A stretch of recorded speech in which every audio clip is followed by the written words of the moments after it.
નમસ્કાર મિત્રો. અક્ષરના અજવાળા. સમાજમાં પોતાના સર્જનો અને કર્મોથી અજવાળું પાથરતા માનવ રત્નોની સાથેની અંતરંગ ગોષ્ઠીમાં હું આરાધના ભટ્ટ તમને આદરપૂર્વક આવકારું છું. આપણી ભાષામાં સામયિકો અનેક પ્રગટ થાય છે. એ પૈકી બહુ ઓછા સામયિકો સમયના પ્રવાહની ટક્કર ઝીલીને લાંબો સમય ટકી રહે છે. અને એનાથી ઓછા સામયિકો એ સમય દરમિયાન પોતાની ગુણવત્તા જાળવીને સમાજની દીવાદાંડી બને છે. ગત વર્ષે એટલે કે 2024માં પ્રકાશનની સદી ઉજવનાર ગુજરાતી સામયિક કુમાર આવું માસિક છે. ગુજરાતની ઉગતી પેઢીના સંસ્કાર ઘડતરના હેતુથી કલાગુરુ રવિશંકર રાવળે 1924માં એનું પ્રકાશન શરૂ કર્યું.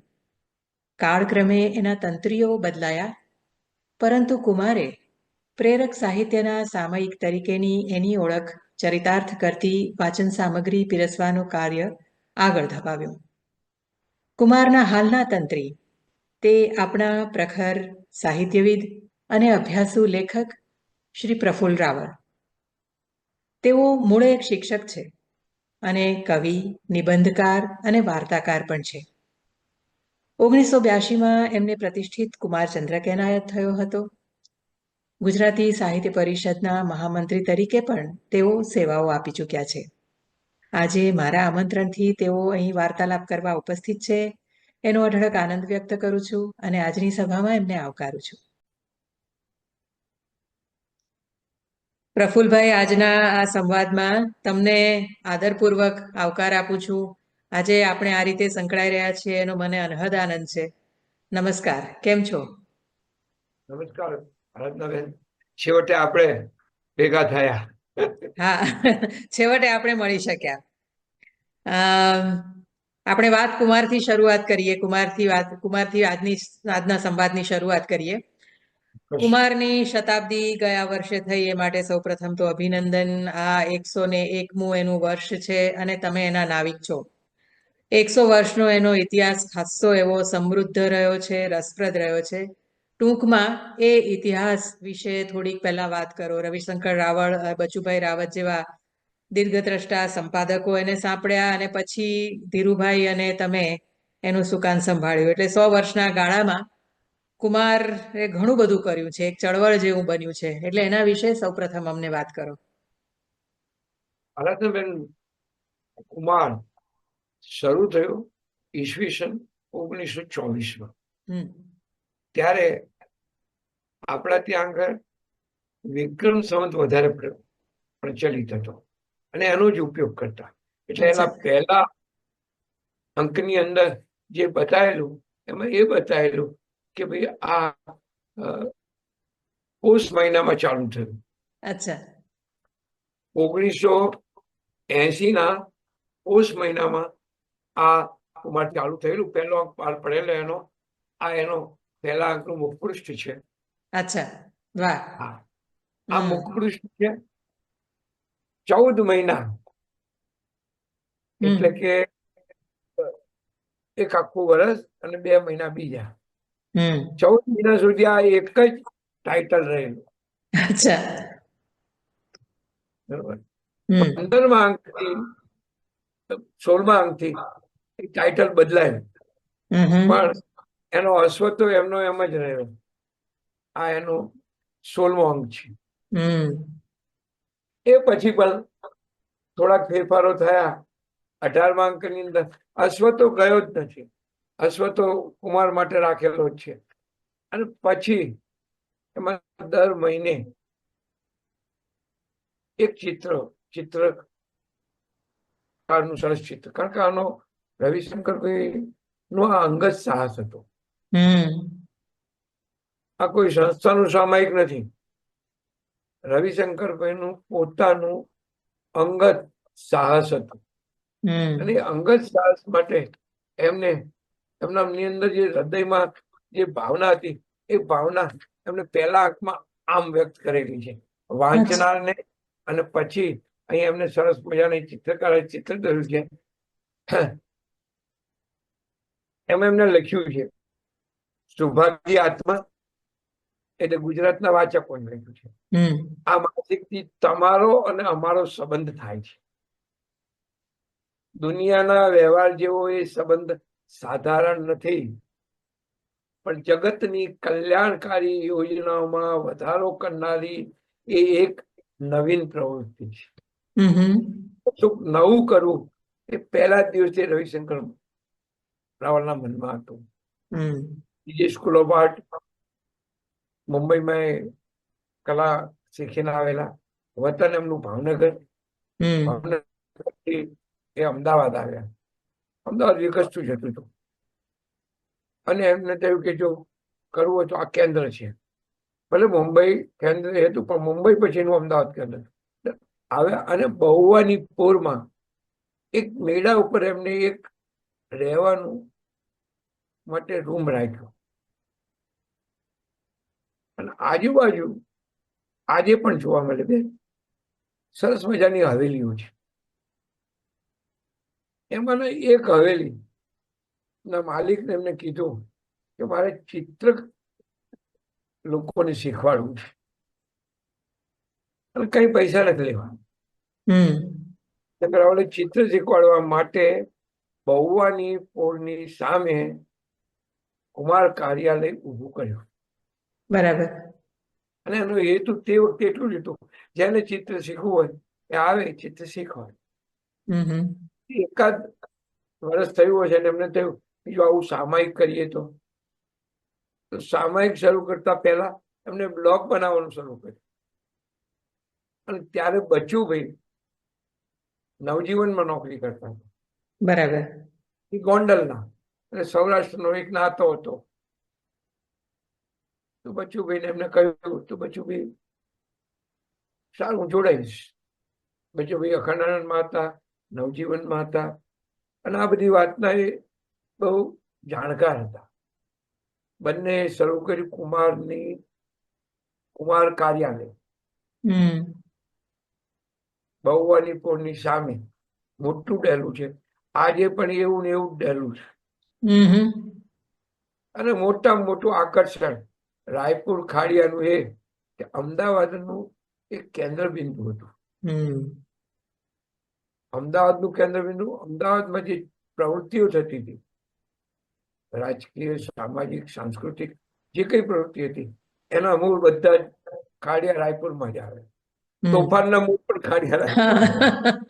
અને કોમી રમખાણ પણ ત્યાં જ થાય. હરણવાળી પોળ તો એવી છે કે આમ હિન્દુ હોય ને બીજી બાજુ મુસ્લિમ રહેતા હોય, ત્યાં ચાલુ કર્યું.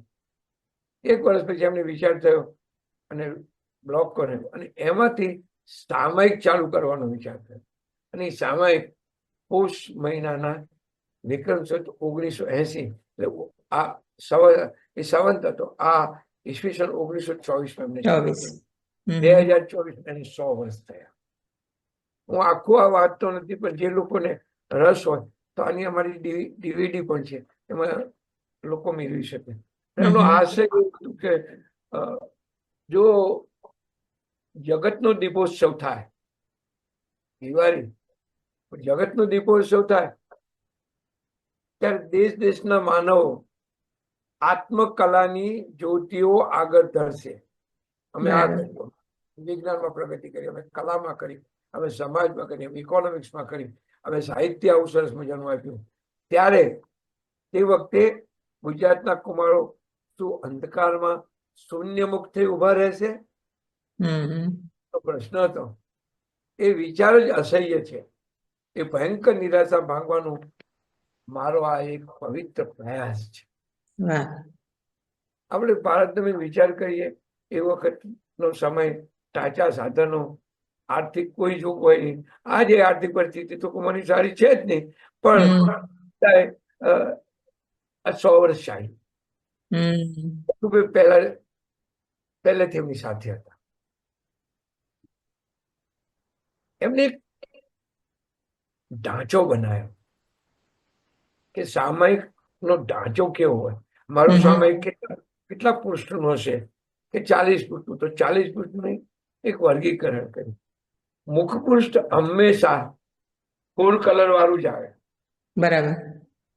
આ છેલ્લો અમારો તમને બતાવું છું, ફેબ્રુઆરીનો, માર્ચનો તો જે હવે આવશે. આ એની વિશિષ્ટતા છે.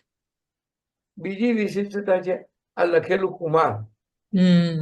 એ 12 મહિનામાં આ કુમાર તમને એક જ અક્ષરમાં ના દેખાય. દરેક વખતે જુદું જુદું અક્ષર હોય, દરેક વખતે અક્ષર જુદો જુદો. આ એના બીજા પાના ઉપર પણ ચિત્ર જ આવે. સહેજ ઉપરથી ધરશો તો વધારે દેખાશે અતુલભાઈ. હા, હવે દેખાય છે. આ બીજા પાના ઉપર મુખપૃષ્ઠ પર ટાઇટલ ફર્સ્ટ, ટાઇટલ સેકન્ડ. બરાબર. આ બે ઉપર ચિત્ર. એ પછી આ સાંકર્યું ચાલુ થાય, અનુક્રમ સાંકર્યું વાપરેલું છે. અને પછી આ કવિતા ચાલુ. અહીંયા આગળ એક ત્રીજું ચિત્ર મૂકે. એમ કુમારમાં 3 ચિત્રો ફૂડ કલરના અથવા રંગીન આવતા. અને એ દ્વારા ગુજરાત, ભારત અને વિશ્વની કલાથી ગુજરાતનો વાચક પરિચિત થાય. આ એનો પહેલો ઉઘડતા પાનેથી. આજે પણ અમે એવા ચિત્રો જ લઈએ છીએ કે જે તમે બીજે ક્યાંય ના જોયા હોય. કંઈક બીજે જોયા હોય તો પછી કુમાર લોકો વાંચે શું કામ? પછી એમને નક્કી કર્યું કે પહેલા બીજા પાના ઉપર શું કરવું. તો બીજા પાના ઉપર એમને ચરિત્ર આપવાનું ચાલુ કર્યું. એક વ્યક્તિનું ચરિત્ર આપે. એ વ્યક્તિ સાહિત્યની હોય, સમાજ શાસ્ત્રી હોય, અર્થશાસ્ત્રી હોય, વૈજ્ઞાનિક હોય, રાજકીય પુરુષ હોય, રાજપુરુષ હોય, રાજકારણી નહીં, રાજપુરુષ. અને ભારત પરના માણસો. ટાગોરનું ચિત્ર હોય, બંકિમ બાબુનું હોય, શરદ બાબુ હોય, તો ગુજરાતના પણ ઘણા મોટા આપણા માણસો હોય, એના પણ હોય. કોઈ તમે આટલા વર્ષમાં એનો 1164મો અંક છે. તમને 1164 જીવન ચરિત્રો મળી રહે. અત્યારે 1941માં રવિશંકરભાઈને વિચાર આવ્યો કે બસ અમે ઘણું કર્યું, 24 થી 61, હવે મારા સામયિક ચલાવવું નથી. એટલે એમને જાહેરાત આપી કે જેને લવાજમ ભર્યું છે એના આ અંકના પૈસા ગણી, આટલા અંકના ગણી, બાકીના પાછો. નૈતિકતા જો બંધ થઈ ગયું છે. હવે તમારું ગયું એવું નહીં. તમને 4-6 અંક મળ્યા છે, 6 અંકના પૈસા કુમાર રાખશે, બાકીના 6 અંકના પાછા. કુમારમાં જાહેરાત આવી ગઈ. બચુભાઈ તો નવજીવન અને અખંડ આનંદ છોડીને આવેલા. એમના માટે તો આજીવિકાનો પ્રશ્ન હતો. રવિશંકર તો મોટા ચિત્રકાર હતા, અને એટલા મોટા ચિત્રકાર કે અમદાવાદના કોઈ શ્રેષ્ઠીએ એમની પાસે ચિત્ર ના બનાવ્યું હોય એવું ના બને. એ સમયની અંદર એ પોર્ટ્રેટ બનાવતા એના 500 રૂપિયા જેવી રકમ લેતા હતા. બહુ મોટી રકમ હતી. એટલે પૈસાની કોઈ તકલીફ કે આજીવિકાનો પ્રશ્ન નહોતો. અને ધીમે ધીમે એ સમગ્ર ભારતના કુલગુરુ અથવા કલાગુરુ નામે પ્રચલિત. એમને બધું રવિભાઈને કીધું કે હું ચલાવીશ. ભાઈ હા પાડી. અને બચુભાઈએ પ્રાઇવેટ લિમિટેડ કંપની ઉભી કરી. કુમાર કાર્યાલય નામની કુમાર કાર્યાલય પ્રાઇવેટ લિમિટેડ કંપની. એના શેર બહાર પાડ્યા. અને શેરમાં દાદા સાહેબ માવલંકર,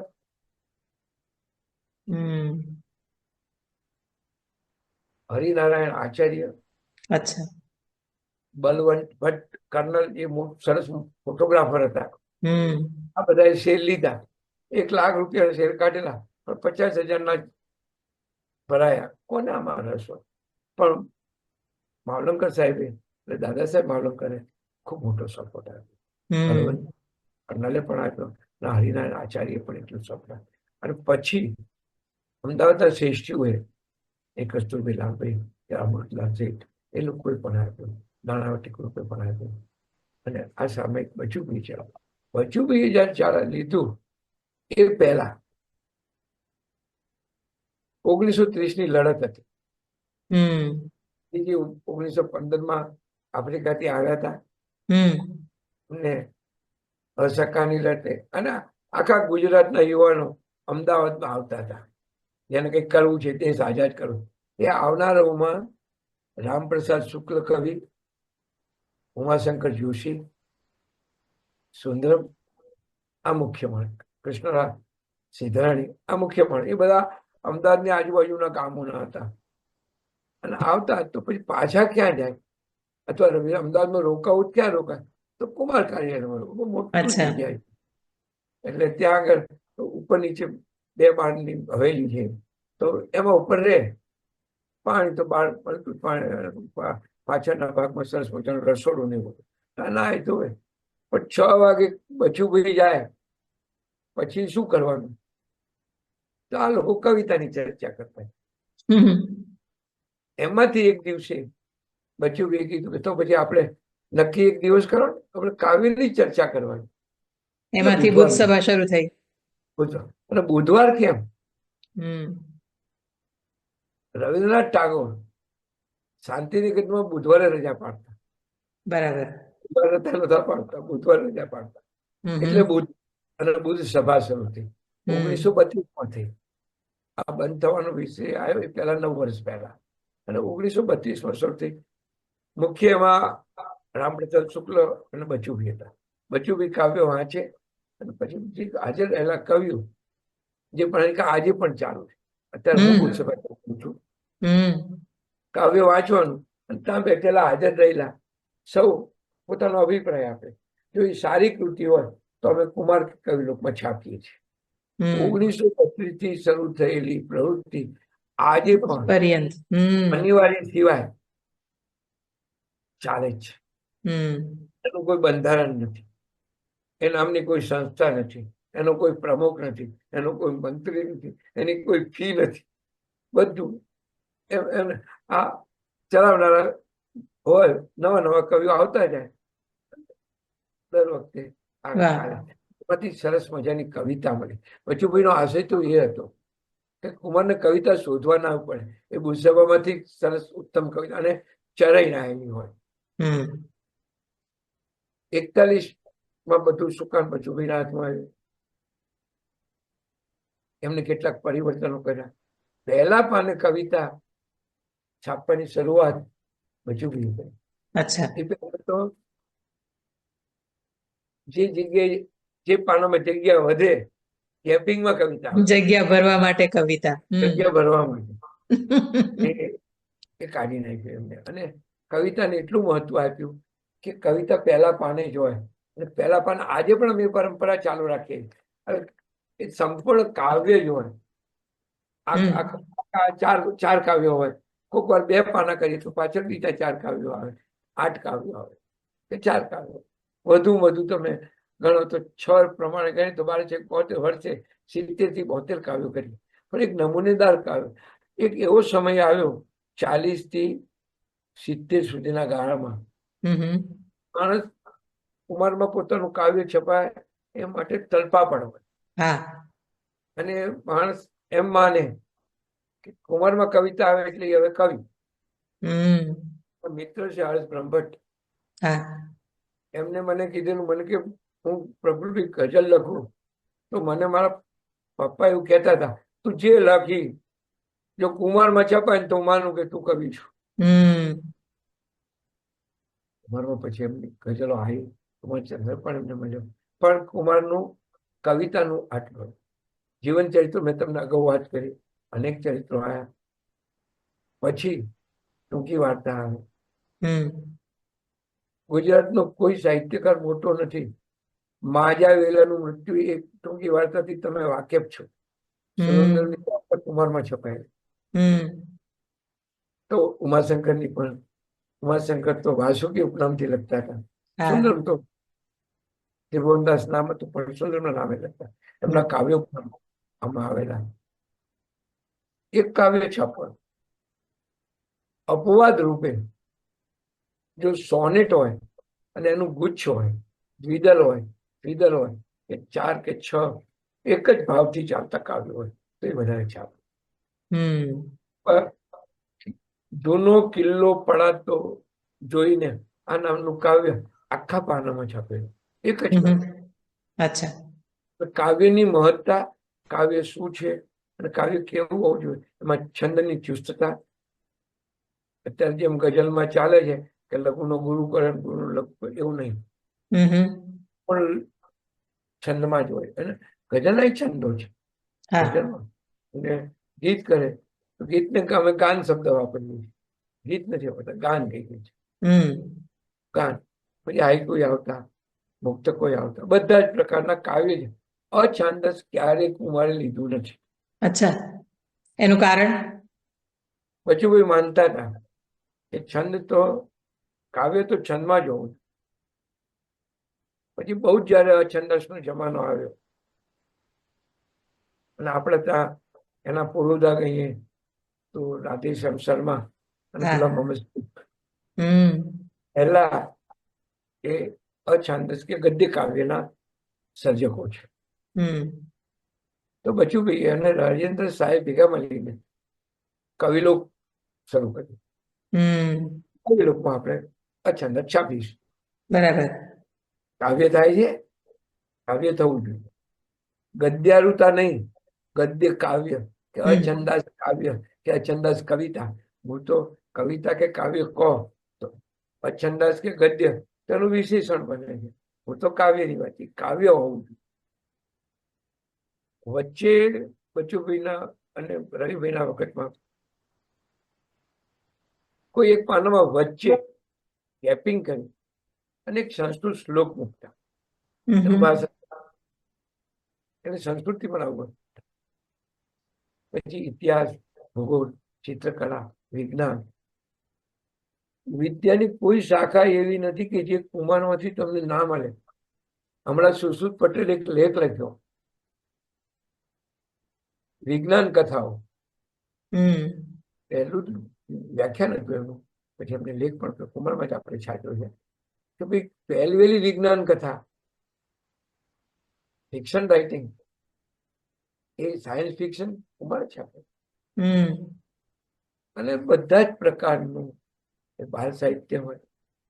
આ આગળ જતા એના વિભાગો કર્યા.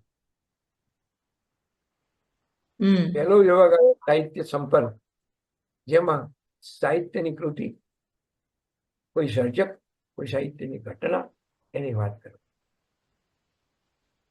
એ સાહિત્ય સંપર્ક પછી કલા વાર્તા એ કુમારનું મુખ્ય આશય છે. એમાં કોઈ ચિત્રકારનો ફોટો અને એના ચિત્રો, ખાસ કરીને ચિત્રોનો ફોટો. કોઈ વાર તો એવું પણ બને કે મુખપૃષ્ઠ ઉપર કે બીજા ટાઇટલ ઉપર એનું હોય અને એની વિગત એના વિશેની વાત હોય. એને પોતાની વાત કરી કે હું કલા કેવી રીતે શીખ્યો, ક્યાંથી શીખ્યો, મારી કલામાં શું છે, મારા ચિત્ર શું છે. બધા જ ચિત્રકારો કલા વાર્તા. પછી એક વિભાગનું નામ છે કંકાવટી. એ બહેનોનું, એમાં બહેનોનું જ આવે.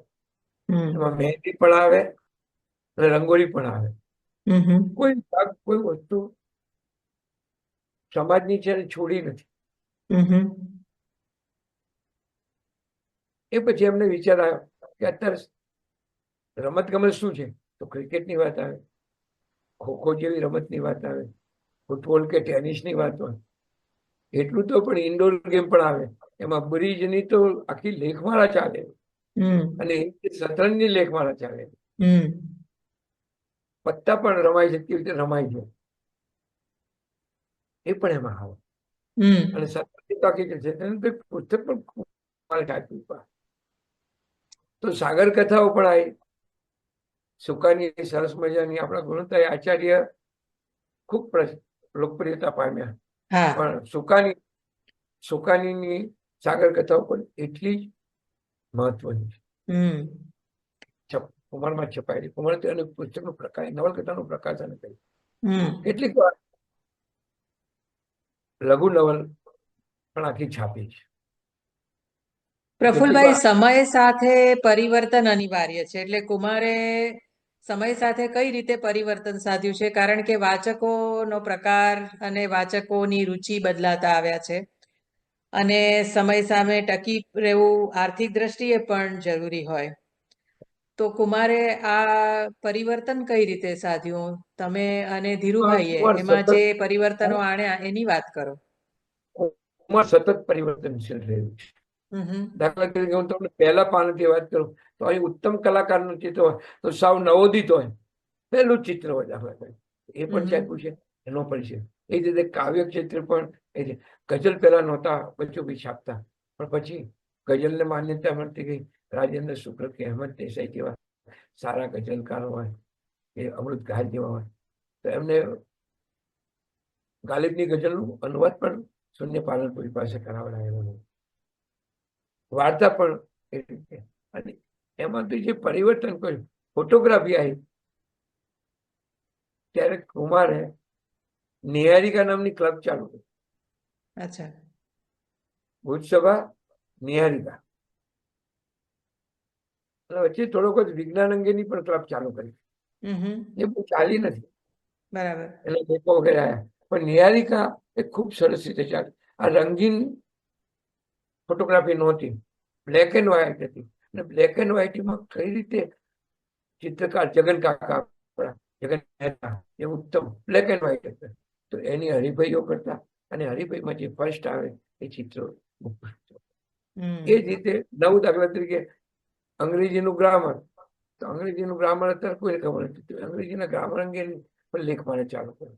તો કમ્પ્યુટર આવ્યું, તો કમ્પ્યુટર શું છે એને શરૂથી એન્ડ સુધી આખી લેખમાં આવેલી. કમ્પ્યુટર શબ્દ ક્યાંથી, એની કીબોર્ડ કેવું હોય, શું અંદર આવી શકે, બધું એક વસ્તુ. જેમ જેમ નવી વસ્તુ આવતી ગઈ એમ કુમાર એની સાથે તાલ મેળવતું ગયું. અને એ રીતે માટે આજે 100 વર્ષ પછી પણ ભલે આર્થિક મથામણમાં, આર્થિક સંક્રમણમાં પણ ચાલી રહેલું છે. કુમાર એનો એક ચંદ્ર અત્યાર સુધી આપતું આવ્યું છે, જે ઉત્તમ કૃત્યુ પહેલો આપ્યો ત્યારે યશવંત પંડ્યાએ થોડી રકમ આપી હતી, પછી પાછું બીજી વખતે બીજા ભાઈ આપી, અને કુમારચંદ્રક આપ્યું. કુમારચંદ્રકનું પણ એક પ્રતિષ્ઠા છે. કોઈ પણ પ્રકારની એમાં વાટકી વ્યવહાર ચાલતો નથી. શબ્દ છે કે પણ તટસ્થતાથી થાય છે, કે જે લઈને આમાં સારું આવે એ જ આપવાનું. હાજી. કુમારનો દરેક 100મો અંક એ વિશેષાંક રહ્યો છે. એ 100મા અંક વિશે કઈ વાત કરો. 100મો અંક, પછી 200મો, પછી 300મો અંક. આ કુમારની એક વિશેષતા છે. અત્યાર સુધીમાં એક વખત શતાંક બહાર પડ્યો નથી. અચ્છા. 800મો અંક નથી બહાર. બાકી બધા અંકો બહાર પડ્યા છે. આ મારી પાસે છે એ 1100મો અંક છે. જી. હવે તમે જે પરિવર્તન હમણાં બોલ્યા ને, ચરિત્ર નિબંધ. નિબંધ તો આપણે તો હતા, લખપતરામે લખ્યા, અને એ પછી તો લલિત નિબંધ કહીએ તો કાકા સાહેબ ના આયા, નગરોળ વગેરેમાં સ્વામી આનંદ ના આયા, અનિરુદ્ધ બ્રહ્મભટ્ટના ચરિત્ર નિબંધ. તો અમે આખો ચરિત્ર નિબંધ નો કર્યો. અને એમાં વિશિષ્ટતા એ હતી કે આગળ ચરિત્ર નિબંધનો એક લેખ છે, અને પછી ચરિત્ર નિબંધ એવા નામથી નહીં, પણ ચરિત્ર નિબંધના લક્ષણો જેમાં હોય, એના સ્વરૂપ સાથે બંધ બેસતું હોય, એવા થોડાક આપણા પૂર્વસૂરીના પહેલા છાપ્યા. દાખલા તરીકે નરસિંહરાવ પુરાણના તિલકિયાનું સ્વર્ગસ્થ નારાયણ હેમચંદ્ર મરણ મુક્તિની અંદર. એના પછી સ્વામિનારાયણનું મોંજી રુદ્ર છાપ્યું. પછી કિશનસિંહ ચાવડાનું અમૃતા છાપ્યું. હા પછી મેઘાણીભાઈ એ ઉમાશંકર જોશી મેઘાણી પર લખેલો ચરિત્ર નિબંધ છાપ્યો. પછી યશવંત શુક્લે એમની બાવ પર લખેલો મોટી એવો એવો પણ છાપ્યો. નારાયણ હેમચંદ નારાયણ દેસાઈ,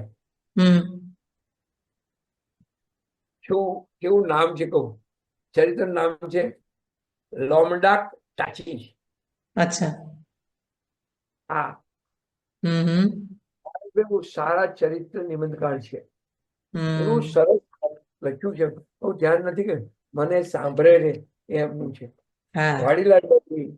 વાડીલાલ ડગલી જેને થોડા નોખા જેવું લખ્યું, અને સ્વામી આનંદ ઉપર લખ્યું છે, એ પણ આમાં સાચું છે. દિલીપ રાણપુરાએ માયાભાઈ નામના એક કલાકારનું, અને છેલ્લે અનિરુદ્ધ બ્રહ્મભટ્ટનું બાબુ વિજય. પછી નવા કોઈને રિપીટ નથી થઈ. કોઈ એમ કે મારા સંગ્રહમાંથી લઈ લો તો કહું કે નવું લખો. એક વડીલે કીધું હતું કે ચોપડીમાંથી જે લેવાના છે ને ત્યાં દુનિયામાં ના હોય એને લેવાના છે. તમારું લેવું હોય તમારે બીજો અંક કરવો પડે. એટલે આ શતાંકની એક બહુ છે. એક 500મો અંક જે હતો એ કલાનો જ વિશેષ હતો. અચ્છા. એમાં કલા અંગેનું હતું. અને એક વિશેષાંક જે વખતે વચુભી નહોતા, આ 2 અંકો તો અમે કર્યા, મેં અને ધીરુભાઈએ કર્યા છે. ચરિત્ર નિબંધ અને ટૂંકી વાર્તા. ટૂંકી વાર્તા પણ બદલાતી, ટૂંકી વાર્તામાં પણ અનેક જણ ના હતા. વાત એ કે લખનારા લખે છે અને હવે પછી જેને લખવાની આવું એક મનમાં, એટલે બધી 3 પેઢી આવી જાય અને એ લોકોને બનતા. તમે બેવડું સંપાદનની જવાબદારી ઉપાડી છે. તમે બેવડું સંપાદન કરો છો, કવિલોક અને કુમાર. કવિલોક વિશે પણ થોડી વાત કરો. ગદ્યનું સંપાદન અને પદ્યનું સંપાદન બે આખી સાવ અલગ બાબતો છે. આજે પદ્યમાં ગઝલો ખૂબ લખાય છે અને અગઝલો લખાય છે, અકવિતા લખાય છે. તમે જે છાપો છો એ તો વાંચો છો, પણ નહીં છપાય એ પણ તમારે વાંચવું પડતું હશે. એટલે આ ગાળવા ચાળવાની જે પ્રક્રિયા છે એની પણ વાત કરો. બેન, મેં પહેલા તમને કહ્યું કવિલોક અછાંદસ કવિતા છાપવા માટે ઊભું થયેલું દ્વિમાસિક છે. એને રાજેન્દ્ર શાહે મુંબઈના એમની લિપિની પ્રિન્ટિંગ નામનો પ્રિન્ટિંગ પ્રેસ હતો, ત્યાં બધા ભેગા થતા હતા અને ત્યાંથી આ આવ્યું દ્વિમાસિક. એ ઋતુપત્ર હતો અને ઋતુપત્રના કારણે છે ને એ આપણી જે ઋતુ 6 ઋતુઓ છે એ પ્રમાણે કવિલોકની માં પહેલા પાના ઉપર જુદા જુદા ઘણા વખત સુધી આપણે ઋતુના ચિત્રો મૂક્યા. મારી પાસે સંપાદન આવ્યું ત્યારે એક નવો અભિગમ અપનાવ્યો છે કે ભારત અથવા ભારતીય સર્જકો જ્યારે કોઈ વિદેશની વાત કરવાની હોય તો એ પહોંચે છે પશ્ચિમમાં. પણ એશિયાના 45 દેશો છે. આ 45 દેશોએ આપણી જેમ આઝાદીની લડત કરી છે. તો ત્યાં કઈ જાતની કવિતા છે, તાનો સર્જક શું છે, એનો ભાગ શું છે. તો એશિયાના વિશિષ્ટ કવિઓ અત્યારે એ હોય, મૃત નહીં, અત્યારે હોય, એનો એક લેખ અને એનું મુખપૃષ્ઠ પર ચિત્ર અમે અત્યારે છાપીએ છીએ. અંદર એની કવિતાની વાત હોય. અત્યારે હું તમારી સાથે વાત કરતા પહેલા એનું પ્રૂફ જોતો હતો. બ્રાયન થોરો વોરા લાઓસનો કવિ છે અને લાઓસનો કવિ છે અને કલ્પનાનું ઉડ્ડયન અથવા કાલ્પનિક કવિતા એનું કેવું છે કે એ રહે છે તો અમેરિકા, પછી લાઓસનું. લાઓસમાં લાઓટિયન ભાષામાં જ લખે છે. લાઓટિયન ભાષા 600 વર્ષ જૂની છે. આજે પણ જે લિપિ પહેલા હતી એ થામ નામની લિપિ આજે પણ લોકો એમાં જ લખે છે. એમાં લિપિમાં એમને પણ એ મૂળ લિપિ સાથે થોડી સામ્યતા ધરાવે છે. તો કવિલોકની અંદર પ્રારંભિક વિમર્શ આવે. એટલે કોઈ પણ કવિતાની, કાવ્યની, તો કોઈ કવિની, તો કવિની કવિતાની, અને કવિની કવિતાની એ વાત કરવાની. પછી કવિતા શરૂ થાય. એનો પહેલો વિભાગ છે એને રસાત્મક કેવો અમે આ રાજેન્દ્ર શાહના શબ્દો છે, રસાત્મક. અને એમાં છંદોબદ્ધ, ગીત, ગઝલ આવે. તમે જે વાત કરી એ કવિતા તો વાંચવાની, ઉત્તમ કવિતા કોક વાર આપણે ખુશ થઈ જઈએ, સાવ નવો કવિ હોય, કોઈ પંક્તિ આપણને એકદમ આનંદ કરાઈ જાય, વાહ એવો શબ્દ એમને નીકળી જાય, તો કઈ ખબર ના પડે એવા કવિઓની કવિતા પણ આવે. અને એ વાંચવી જોઈએ, વાંચવી પડે એવું નથી કહેતો, વાંચવી જોઈએ. વાંચવી તો આપો, તંત્રી છો તમે એટલે તમારે વાંચવાનું છે, વાંચવી જોઈએ. કારણ કે કદાચ જો એનામાં કોઈ સ્પાર્ક હશે તો આપણે એને પ્રોત્સાહિત કરી શકીએ. 3 ધોરણો પહેલેથી ચાલ્યા છે કે આપણે ત્યાં એસ્ટાબ્લિશ થયેલા, સ્થાપિત થયેલા, અથવા જેને કવિ પદ પ્રાપ્ત કરી ચૂક્યા એવા કવિ હોય, નિરંજન ભગત હોય કે ચંદ્રકાંત શેઠ હોય, હરિકૃષ્ણ પાઠક હોય કે નલિન રાવલ હોય, એની કવિતા કે એના કાવ્યો છાપીએ આપણે, તો એની પછીની પેઢી હોય એનાય છાપીએ. નિરંજન ભગતનું કાવ્ય આવે અને એમાં છંદની ભૂલ હોય તો પાછું મોકલી શકાય, કૃષ્ણને પાછું મોકલી. કૃષ્ણનો છંદ તો એ તો ઘણી બધી છૂટલી પાછું મોકલી શકાય. બરાબર. પણ એને ભાવ નવો આજે લખતું કોઈ છંદમાં લખે અને 4 જગ્યાએ છંદ હોય તો આપણે શું થાય અને કહેવાનું કે જો આના શબ્દ આ શબ્દ મૂકીએ છીએ ભાઈ, બરાબર. એના માટે ચુસ્તતા રાખીએ તો એ લખતો બંધ થઈ જાય. એ સુધાર અને કર્યું. મેં આખો સોનેટ વિશેષાંક કવિ લોકોનો કર્યો. અને નવાઈ લાગે બેન કે જેને એક પણ છંદનું કાવ્ય નથી લખ્યું. તમે મનીષ પાઠકના નામથી જાણીતા છો કદાચ. એ મનીષભાઈ ગઝલો જ લખે. દર બુધવારે અમારી ભુજ સભામાંથી મારા ઘરે મૂકવા મને દરરોજ આવે છે. મેં કીધું મનીષ સોનેટ લખવાનું કે સાહેબ મને છંદમાં કઈ સમજ પડે. મેં તું લખવાનું છે. જો ગઝલના છંદની ખબર પડે તો આ કેમ ના પડે. સરસ સોનેટ લતા હિરાણીનું નામ તમે સાંભળ્યું છે. લતાબેને પણ સોનેટ લખ્યું, પહેલું સોનેટ લખ્યું.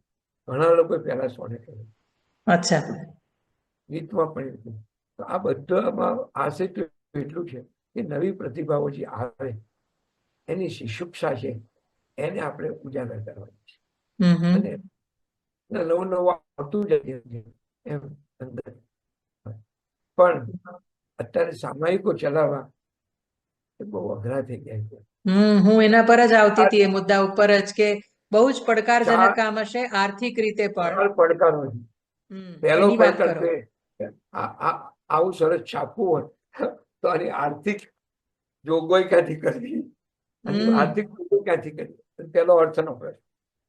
અર્થ થઈ ગયો ત્યારે ચલો ભાઈ આરાધનાબેને કીધું, આરાધનાબેન કીધું આંકડા પૈસા દાખલો કરું તો પતી ગયું. અંદર આવતી કૃતિનું શું? અંદર આવતી કૃતિ 10 વર્ષ પછી તમે કુમાર ખોલો અને તમે ખોલીને થાય પ્રભુજી આવો કચરો છે આપ્યું, આવું તો ના થવું જોઈએ. સારી કૃતિ, સારા સર્જકો એ મેળવવા અઘરા પડે. પણ મારું સદભાગ્ય છે અથવા હું ઘણી બધી જગ્યાએ સંસ્થાઓ સાથે જોડાયેલું છું, મને બહુ સહકાર મળ્યો. ઉત્તમ કવિઓ આપે. આપણે ત્યાં આગળ નીતિન વડગામાં જે ગઝલ લખતા હોય એ હું નીતિનભાઈ હમણાંથી તમારી રચના આવી નથી, તમે મોકલે. એ સંજુ વાળા હોય એ છંદ ના લખતા એવા ચંદ્રકાંત શેઠ પત્તા જતા. પણ ચંદ્રકાંત ભાઈને હું કહું કે કાવ્ય મારે જોઈએ. એ છે હરિકૃષ્ણ પાઠક, રઘુવીર વાર્તાઓ પણ અમને આપી છે, કાવ્ય પણ આપ્યા. એટલું કે સિદ્ધ કવિની કવિતા હોય તો નવો કવિ વાંચે તો એને એમ થાય કે ના આ કવિતા મારી કવિતા મેં સરખાવી જોઈએ આપણે. તો બીજી વાત ત્રીજી વાત એને સમયસર પ્રકાશિત કરવું એ પણ બહુ અઘરું પડે. બરાબર. દર વર્ષે એ મોંઘવારીનો ગ્રાફ વધ્યો છે. બીજા સારા શબ્દમાં કહું તો દેશે જે વિકાસ કર્યો છે, કહો છો ને વિકાસ કર્યો, એમાં મોંઘવારી ઘણી વધી ગઈ. કાગળના ભાવ વધે, પ્રિન્ટિંગના ભાવ વધે. ત્યાં નોકરી કરતો હોય એને પણ થાય કે મારા પગારમાં 500 વધે તો સારું. તો આ બધું એમાં સરકારે જે ભયંકર કામ કર્યું છે એ કર્યું છે, આ સરકાર આપણને એક રજીસ્ટ્રેશન નંબર આપે, અને રજીસ્ટ્રેશન નંબર આપે એ તમે પોસ્ટમાં આપો એટલે પોસ્ટ તમને, અને 50 પૈસા કે 75 પૈસાની અંદર આ અંક જાય, જે અત્યાર સુધી જતો હતો 12 મહિના પહેલા. 8 થી 10 મહિના પહેલા સરકારે બધાને કીધું કે તમારું રજીસ્ટ્રેશન છે ને એને રિન્યુ કરાવો. બધા, અને 27 ફેબ્રુઆરી એકાએક એ રદ કરી નાખ્યું કે આ કોઈ સવલત આપવાની નથી. અને પોસ્ટ પ્રિન્ટિંગ મેટર જે 4 રૂપિયામાં જતું હતું એ પણ બંધ કરી દીધું. અને જે 75 પૈસા કે 50 પૈસામાં અમારું સામયિક જતું હતું એ અત્યારે અમારે 6 કે 7 રૂપિયા ખર્ચો. એટલે આ એક નવો પડકાર ઉમેરાયો તમારે. આ નવો પડકાર ઉમેરાયો. પણ બધા પડકારો વચ્ચે સાહિત્ય કે કવિતા કે સર્જનાત્મક સ્વરૂપો રહેવાના જ છે. ભાઈ આપણા ત્યાં કેટલા બધા સામયિકો આયા, અને કેટલા બધા હાજી મોહમ્મદ હતા, એ પછી રવિશંકરભાઈ આયા, એ પછી ચિત્રવાળા ચાંપસી કાકા આયા, અખંડાનંદ વાળા ત્રિભુવન કાકા આયા, અને અનેક ઉમાશંકરે સંસ્કૃતિ ચલાવ્યું, શ્રીધરણીએ ચલાવ્યું, સુંદરમે દક્ષિણા ચલાવ્યું. આ બધા લોકોએ કર્યું છે અને બંધ થવાનું નથી, પણ પડકારો રહેવાના છે. પડકાર એ જેની પાસે પડકાર નથી એની કોઈ પ્રગતિ છે જ નહીં. છે પણ નહીં, સાચી વાત છે. પ્રફુલભાઈ, આજે હાથમાં મુદ્રિત પુસ્તક પકડીને વાંચનારાની સંખ્યા બહુ ઓછી થતી જાય છે. હવે લોકોને બધું મોબાઈલમાં સ્ક્રોલ કરીને વાંચવાની ટેવ પડતી જાય છે. કુમાર કોઈક રીતે ડિજિટલાઇઝ થાય એવી શક્યતા ખરી? એની ડિજિટલ અવતાર કરશો, ઇન્ટરનેટ ઉપર મૂકશો? તમે પહેલા એક મને પ્રશ્ન પૂછ્યો કે પરિવર્તન કઈ હોય છે, તો અમે 2000ની સાલમાં 1924 થી 2000 સુધીના કુમાર કોશ નહીં, કુમારની ડીવીડી બહાર પાડી. પછી 2000 થી 2015 સુધીની પણ બહાર પાડી. એટલે 1924 થી 2015 સુધીની છે. હવે તમે કહો છો વિચાર તો આજે નહીં તો કાલે કરવો જ પડશે, કે ઓનલાઈન મૂકવું પડશે. પછી ઓનલાઈન જે 2 પ્રકાર છે, એક મિત્ર હમણાં આવ્યા હતા, કહેતા હતા કે હું તમને ઓનલાઈન કરી આપું, પણ મેં જો હું ઓનલાઈન કરું તો લવાજમ કોણ ભરશે? એ પ્રશ્ન મોટો છે. મને કે એ અંદર પૈસા ભરે પછી ખુલે એવું જ કરીશું આપણે, એટલે વાંચ્યું છે પૈસા ભરે તો તમારા ખાતામાં જમા થશે પછી જ ખુલશે, એવી પદ્ધતિ છે અત્યારે. આપણે ઘણી વાર કોઈ લેખ જોઈતો હોય તો લખ્યું હોય છે કે આ પેડ છે. અને ઘણા જે અત્યારે બિઝનેસ કરે છે ડિઝાઇનિંગ નો, એને કોઈ ડિઝાઇન જોતી હોય તો એને પૈસા ભરવા પડે. પણ આજે ને તો કાલે જઈશું તો ખરા જ. સાહિત્યિક સામયિકોમાં સંપાદકીયનું સ્થાન, તમે હમણાં જ વાત કરી કે કવિલોકમાં તમે એક લેખ એશિયાના કવિઓ ઉપર દર વખતે લખો છો. આપણા ઘણા ગુજરાતી સામયિકોમાં સંપાદકો લખતા હોય છે, કેટલાક સામયિકોમાં સંપાદકીય જેવું કંઈ હોતું નથી. આ વિશે મારે તમારા વિચારો જાણવા છે. એક તો સંપાદકીય જયારે લખાય છે ત્યારે એનો સંપાદક એનો પોતાનો વિચાર, એની ભીતરની માન્યતા, એની જે કઈ આઈડિયોલોજી છે અને પ્રવર્તમાન યુગમાં શું ચાલી રહ્યું છે એ અંદર મૂકવાનો પ્રયત્ન કરતો. દાખલા તરીકે આપણે બુદ્ધિ પ્રકાશ છે તો એમાં સંપાદકીયની અંદર આવતા હતા 4-5, બધું જ આવે. એમાં રાજકારણનું આવે, આવે તો પૈસો, રૂપિયો ઘસાયો, ડોલરની સામે કેવું થયું, બધું જ આવે. સંપાદકીય અથવા તો સંપાદકીય તંત્રી લેખ, તંત્રી અને સંપાદક. હું કુમારનો તંત્રી છું, કવિલોકનો તંત્રી છું. તંત્રી એટલે જે તંત્ર ચલાવે છે તે. હમ એટલે આની જાહેરાત પણ મારે લાવવાની છે, લેખ પણ મારે લાવવાનો છે, કવિને કહેવાનું પણ મારે છે, નાય મારે પાડવાની છે ને હાય મારે પાડવાની. હમ પરિષદનું પરબ છે તો ત્યાં સંપાદક શબ્દ હોય. પરિષદના સંપાદકને માત્ર બધું ભેગું કરીને આપી દેવાનું. એના માટે બીજી કોઈ જવાબદારી કે કમ્પ્યુટર વાળાનો પગાર ક્યાંથી આપીશું, કે કમ્પ્યુટરમાં કંઈક વાયરસ આવ્યો, કંઈક નવી વસ્તુ, એ બધું એના ભાગે નથી આવતું.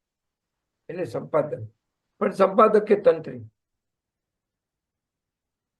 આ મારી માન્યતા અંગત કહું છું, આ બધાની ના પણ હોય છે. જી. કવિ કે સર્જક કે લેખક, એને પોતાની કૃતિ છપાવવાની જેટલી ઈચ્છા હોય એટલી જ ઈચ્છા સંપાદકે તંત્રીએ છાપવાની રાખવી જોઈએ. તો જ બંને વચ્ચેનો સેતુ બંધાય. પોતાની રુચિથી નથી છાપવાનું. મેં જેને કાવ્ય પાછું મોકલ્યું, મને કે સાહેબ આમાં તો મને 500 લાઈક મળ્યું. તમે જો આ 500 લાઈક આવે તો આમાં તો કોઈ નહીં આપે, હવે તારી કવિતા 500 વાંચેની ખાતરી નથી. એ બરાબર છે. મને મારો વાચકને શું ગમે છે, વાચકોનો શું પ્રતિભાવ છે, આ વાચકોને આપણે કલ્ટિવેટ પણ કરવાના અને સારી વસ્તુ જવાના, બે વસ્તુ કરવાની. પણ દાખલા કે લઘુકથા આવે છે અમારે 1953 થી ચાલુ થઈ, તો લઘુકથા બધા એમ માને એક ટૂચકો કરી દઈએ. લઘુકથા એક ટૂચકો નથી, એક સંવેદન નું ઉર્મિકાવ્ય જેવું કામ છે. સંપાદક અને તંત્રી પોતાના વિચારો સંપાદકે તંત્રી સ્થાનથી લખવાના હોય, અને ક્યારેક પોતાની વ્યથા પણ લખતા હોય. સંપાદન નિમિત્તે પડતી મુશ્કેલીઓ પણ કેટલીક વાર આવતી હોય, એ પણ એક દસ્તાવેજીકરણ રીતે જરૂરી છે. આ ચલાવતા શું મુશ્કેલી પડી એ પણ જરૂરી છે. આપણે તો પ્રોફાઇલ, કોઈનું જીવન ચરિત્ર લખવું આખું, તો આપણી પાસે એનું મટીરિયલ બહુ ઓછું મળે. આપણે તો જીવન ચરિત્ર ગાંધીજીનું લખાય, ગાંધીજીનું ઘણું બધું છે, કે પછી મહાદેવભાઈનું લખાય, કે તમને નારાયણભાઈને, કે જય દીર્ઘનું કુમારપાળે લખ્યું, કે વિજયરાય વૈદ્યનું એના દીકરાએ લખ્યું. આપણે ત્યાં સંપૂર્ણ જીવન આત્મકથા લખાય, સંપૂર્ણ જીવન ચરિત્ર નથી આવતું.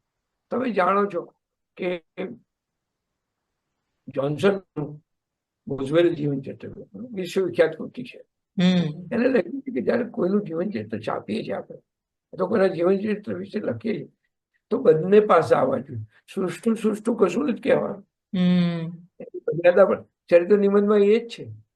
ચરિત્ર નિબંધમાં તમને મારે તમારા વિશે લખવું છે, તો તમે આ બધી પ્રવૃત્તિ કરો, તો તમે વ્યક્તિ તરીકે કેવા છો, મા તરીકે કેવા છો, પત્ની તરીકે કેવા છો, પાડોશી જોડે કેવા છો, તમારી નણંદ સાથે કેવા છો, તમારા સાસુ, આ બધી વસ્તુ અંદર આવી જોઈએ. માણસ 24 કલાક કવિ નથી હોતો, 24 કલાક ઉત્તમ હોતો. જીવનના બધા જ પાસાઓ આવવા જોઈએ. એના પ્રોફાઇલ આપણા ત્યાં બહુ ઓછા લખાય. અને એ નથી લખાતા કે આ તમે કીધું સંપાદકીય લખે, વિજયરાય વૈદ્ય ચલાયું કૌમુદી, એને લખેલું છે. વિજયરાય વૈદ્ય એટલે બધું કૌમુદી માટે એટલો બધો એમનો રાગ, અનુરાગ હતો. એક વાર એમની સાસરી પક્ષે કોઈ લગ્ન હતું, એમનો પત્ની કીધું કે જો મને પૈસા કૌમુદી માટે આપે તો જ આપણે લગ્નમાં જવાનું, ને કે લગ્નમાં નથી જવાનું.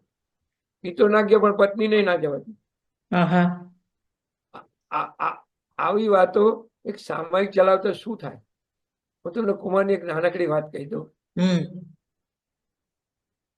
1 જૂન 2021 ના રોજ હું કુમારનો તંત્રી થયો.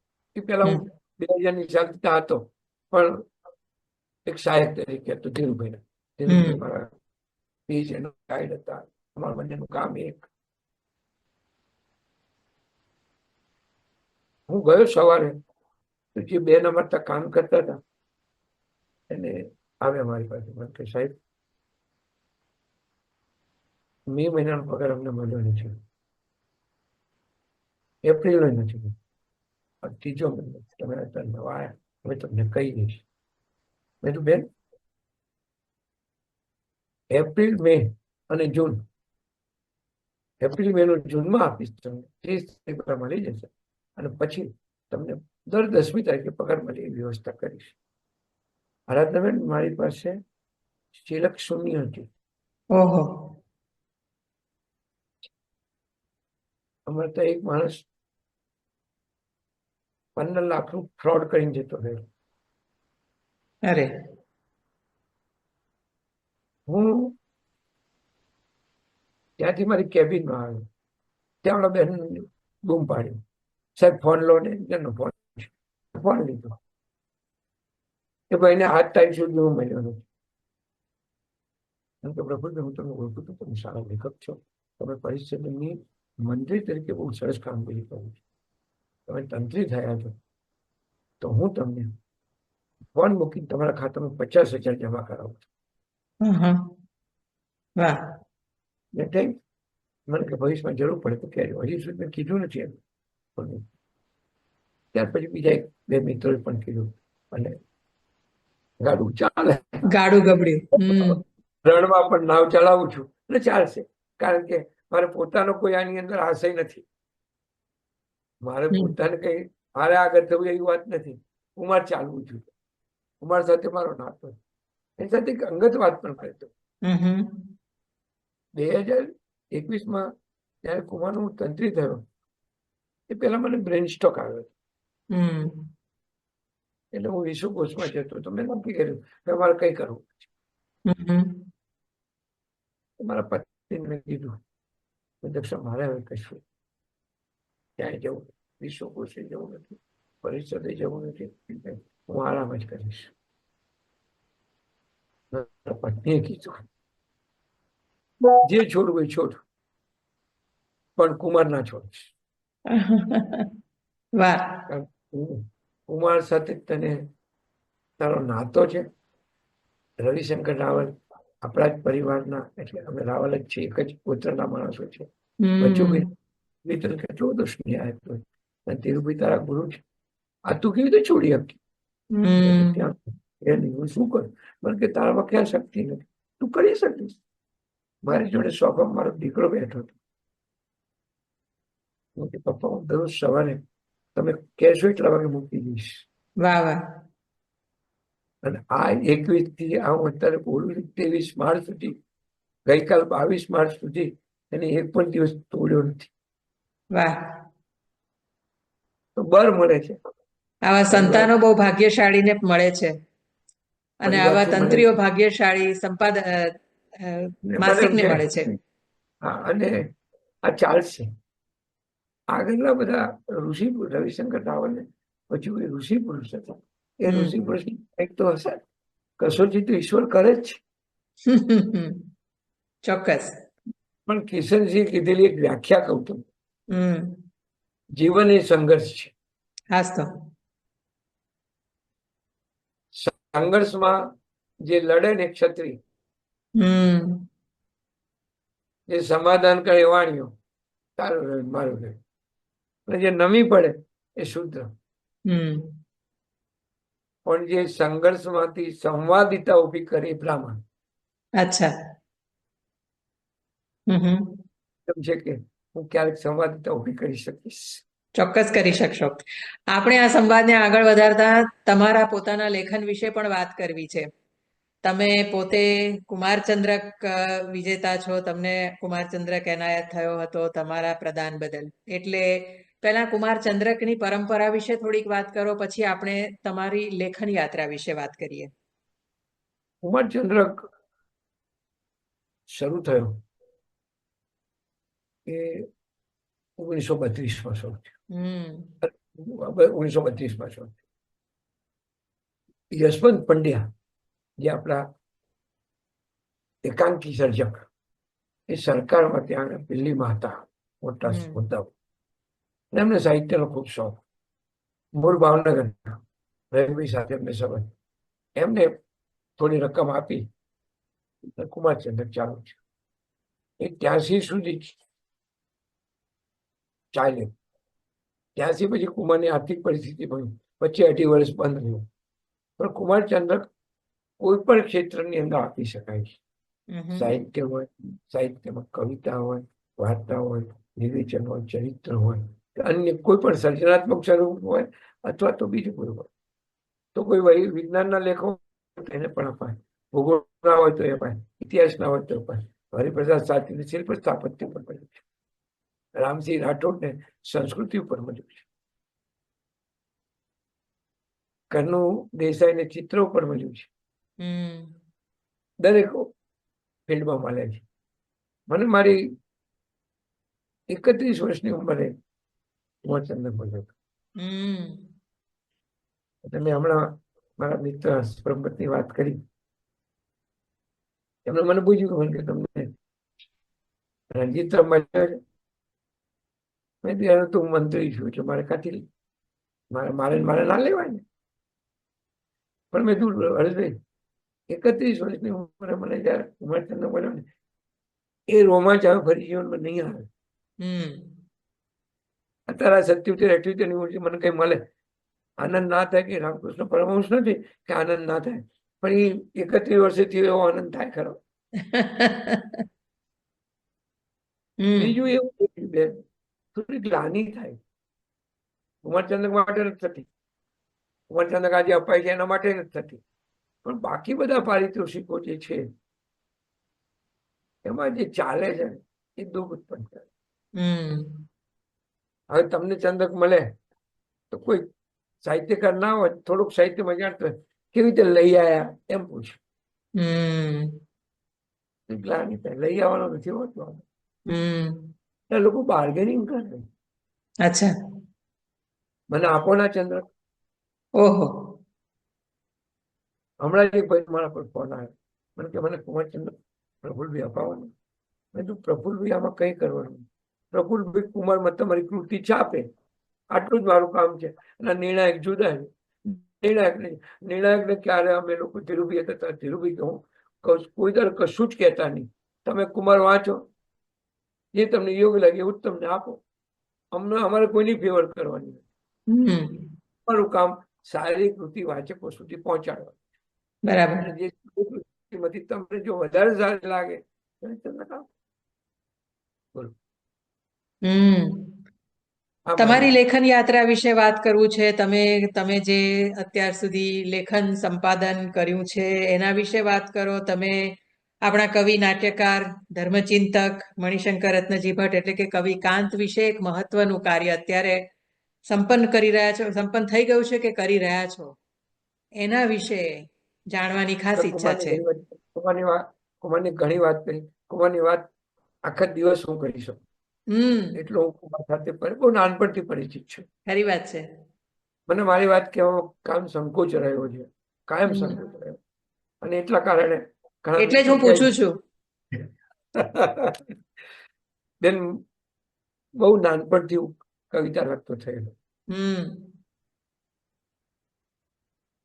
મારું શિક્ષણ બધું જ વિરમગામમાં થયું છે. તમે મૂળે શિક્ષક, તમે શાળાઓ શરૂ કરી, તમારી કારકિર્દીના એ પડાવ વિશે પણ વાત જાણવાની ઈચ્છા થાય છે. મેં વિરમગામમાં શિક્ષણ બધું જ લીધું, પ્રાથમિક, માધ્યમિક, ઉચ્ચતર માધ્યમિક, કોલેજ, BA સુધી હું ત્યાં ભણ્યો. MM school of language Gujarat યુનિવર્સિટીમાં કર્યું, ત્યાંથી મેં MPhil કર્યું, ત્યાંથી PhD પણ કર્યું. JMJ હાઈસ્કૂલમાં વિરમગામમાં હું ભણતો હતો, ત્યાંના હેડમાસ્ટર, એ સમયે હેડમાસ્ટર પ્રિન્સિપલ શબ્દ વાપરતો હતો, હેડમાસ્ટર છોટાલાલ જાની. અચ્છા. કનુભાઈ જાની આપણા લેખક હતા ને, એના પિતા છે. અચ્છા. અને ગુજરાતીના ખૂબ જાણકાર, સાહિત્યના ખૂબ જાણકાર. એ જમાનામાં આકાશવાણી પર ટોક આપતા, વસંતમાં એમના લેખો છપાયેલા છે.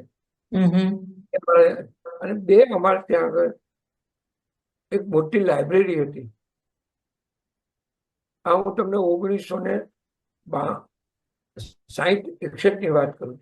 એવડી મોટી લાઇબ્રેરી કે જોઈને દમ થઈ જઈએ નવા. એની બહાર 2 બોર્ડ મુકાતા.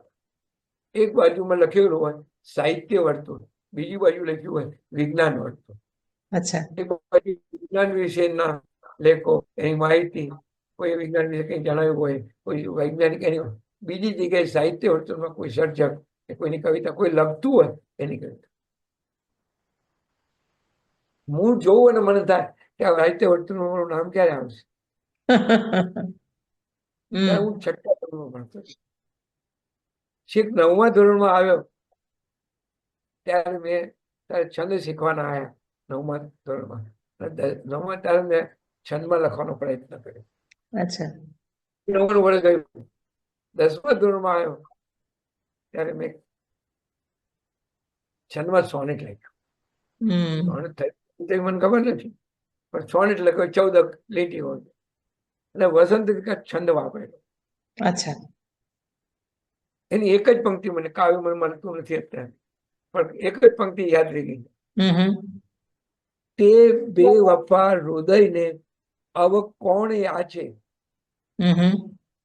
તે બે વફા હૃદયને કોણ યાચે. એ બે વફા થઈ ગઈ, હવે કોણે નહીં યાદ ના કરવા. આ એક પંક્તિ મને મોઢે રહી ગઈ. એ પછી કારણ કે સમય હતો કે આધુનિકતાવાદ આવતો હતો. સુરેશ જોશીનું મોટું જ મોજું આવ્યું હતું. એટલે આધુનિકતાવાદના જે લક્ષણો હતા, અસ્તિત્વવાદ, એમાં ક્ષણભંગુરતા, જીવન તરફની નિરાશા, આ બધી વાત. એટલી પ્રણયનો ભંગ, પ્રણય તો થયો નહોતો, પણ પ્રણયનો ભંગ કલ્પી લીધો. પણ એ થયો. પછી વાંચવામાં ચિત્ત ચોટ્યું. હું અમારા વિરમગામ સેન્ટરમાં એસએસસીમાં ગુજરાતી વિષયમાં ફર્સ્ટ આવ્યો. વિષયમાં મને ઇનામ પણ મળ્યું, બહુ આનંદ થયો. પણ અમારી પરિસ્થિતિ બહુ નાજુક હતી. બેન, મને ઇનામ મળેલું 11 રૂપિયા અને બીજી કઈ સ્કોલર કોઈ બીજું ઇનામ કુલ કરી મને 56 રૂપિયા મળ્યા હતા. અચ્છા. 1965ની સાલે. આ મુઠ્ઠીમાં આમ કરી ખીચામાં હાથ નાખીને મૂકી દીધી. ક્યાંક પડી જાય તો મેં ઘરે જઈને મારી બાને આપ્યા. મારી બા બહુ મોટી વાચક હતી. ગુજરાતી કન્યા શાળામાં ભણતી. એટલે સરસ્વતી અંદરથી 7 પગલા આકાશ સુધીની નવલકથાઓ વાંચી. અરે વાહ. બા બનાવી નંબર એના પૈસા મળ્યા. પારિતોષિક શબ્દ તો આપણને અઘરો લાગતો. પૈસા મળ્યા, જરૂર એની. મને એમાંથી 5 રૂપિયા આપ્યા. મને કીધા ચંપલ લઈ ગયા.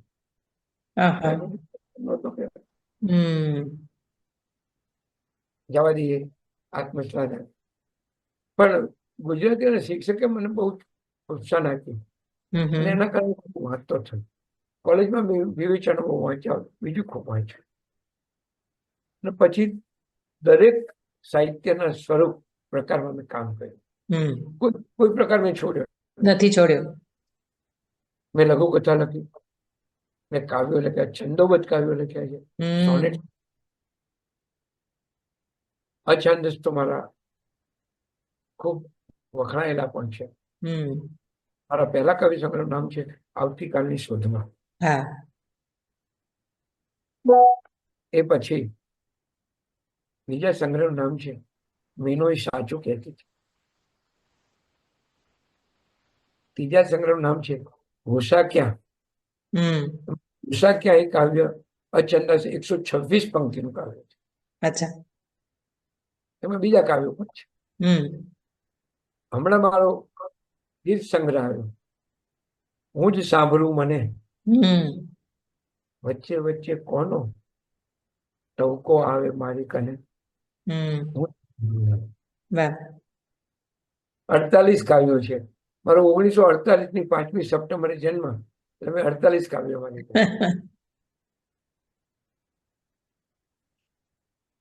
બીજા કાવ્યો 2 સંગ્રહ થાય એવા છે. એક કાવ્ય સંગ્રહનું નામ છે બોલ કંઈક તો બોલ. પંક્તિ આવી છે, બોલ કંઈક તો બોલ, અષાઢ જેવું નહીં તો વૈશાખ જેવું બોલ, કંઈક તો બોલ. એટલે ટૂંકી વાર્તા લખી, લઘુકથા લખી, લખ્યા. હવે ચરિત્રમાં બધા ઘણા ચરિત્રો લખ્યા છે. નહીં વિસરાતા ચહેરા નામનું ચરિત્રનું મારું પુસ્તક છે. ચરિત્ર મુકુંદ નામનું મારું પુસ્તક છે. જયભીખનું મેં ચરિત્ર લખ્યું છે, નાની પુસ્તક છે, એની નાની પુસ્તિકા છે. પણ કાંતનું જીવન ચરિત્ર એ મારું બહુ મહત્વાકાંક્ષી અને માઇલસ્ટોન કહી શકાય એવું મારું કામ છે. 2003ની સાલમાં અત્યારે હું તમને જોઉં છું, તમારી પાછળ પુસ્તકો દેખાય એમ મારા ઘરમાં વિરમગામમાં હું સોફા પર બેઠો હતો અને સામે આવી રીતે પુસ્તકો ગોઠવેલા એની સામે જોયા કરતો. એકદમ ઉભો થયો અને અનિરુદ્ધ બ્રહ્મભટ્ટનું વિવેચન સંગ્રહ અન્વીક્ષા મેં કાઢ્યો. એમાં કાંત ઉપર એક લેખ હતો. મારા મનમાં કાંત હતા. અચ્છા. એમાં લખ્યું કે કાંતનું જીવન ચરિત્ર ગુજરાતી સાહિત્યમાં લેખકોને પડકાર દે છે, લખાવવું જોઈએ. નરસિંહ રાવનું જોઈએ, રમણભાઈનું લખાવવું જોઈએ, નાનાલાલનું લખાવવું જોઈએ, જયંતિ દલાલ, ઉમાશંકર સુંદર, બધા આપણે કોઈના જીવન ચરિત્ર. 2003 મેં શરૂ કર્યું અને 2003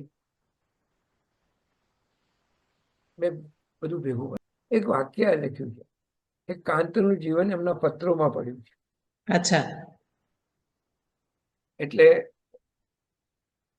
12-13 જેટલા એમને સંતાનો, એ બધાની વાત અંદર હોય, પત્નીની વાત હોય, એમને